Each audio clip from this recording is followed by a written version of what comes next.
While he was speaking, Judas, one of the 12, arrived, and with him there was a crowd with swords and clubs. From the chief priests, the scribes, and the elders, now the betrayer had given them a sign, saying, "The one I kiss is the man. Arrest him and lead him under guard." So, when he came, he went up to him at once and said, "Rabbi," and kissed him. Then they laid hands on him and arrested him. But one of those who stood near him drew his sword and struck the slave of the high priest, cutting off his ear. Then Jesus said to them, "Have you come with swords and clubs to arrest me as though I were a bandit? Day after day I was with you in the temple, teaching, and you did not arrest me. But let the scriptures be fulfilled." I did not listen to the voice of my teachers or incline my ear to my instructors. Now I am at the point of utter ruin in the public assembly. All of them deserted him and fled. A certain young man was following him, wearing nothing but a linen cloth. They caught hold of him, but he left the linen cloth and ran off naked. Then Jesus took to the high priest, and all the chief priests, and the elders, and the scribes were assembled. Peter had followed him at a distance, right into the courtyard of the high priest, and he was sitting with the guards, warming himself at the fire. Now the chief priests and the whole council were looking for testimony against Jesus to put him to death, but they found none.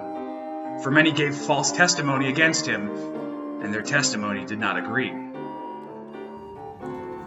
You shall not bear false witness against your neighbor. Some stood up and gave false testimony against him, saying, "We heard him say, 'I will destroy this temple that is made with hands, and in 3 days I will build another, not made with hands.'" But even on this point, their testimony did not agree. Like a war club, a sword, or a sharp arrow is one who bears false witness against a neighbor. Then the high priest stood up before them and asked Jesus, "Have you no answer? What is it that they testify against you?" But he was silent and did not answer.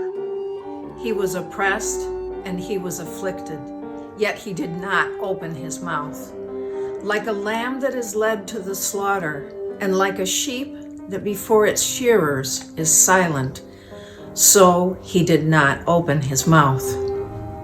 Again, the high priest asked him, "Are you the Messiah, the Son of the Blessed One?" Jesus said, "I am. And you will see the Son of Man seated at the right hand of the power, and coming with the clouds of heaven." But then the high priest tore his clothes and said, "Why do we still need witnesses? You have heard his blasphemy. What is your decision?" And all of them condemned him as deserving death. So began to spit on him, to blindfold him, and to strike him, saying to him, "Prophecy." The guards also took him over and beat him. I gave my back to those who struck me, and my cheeks to those who pulled out my beard. I did not hide my face from insult and spitting. The Lord God helps me.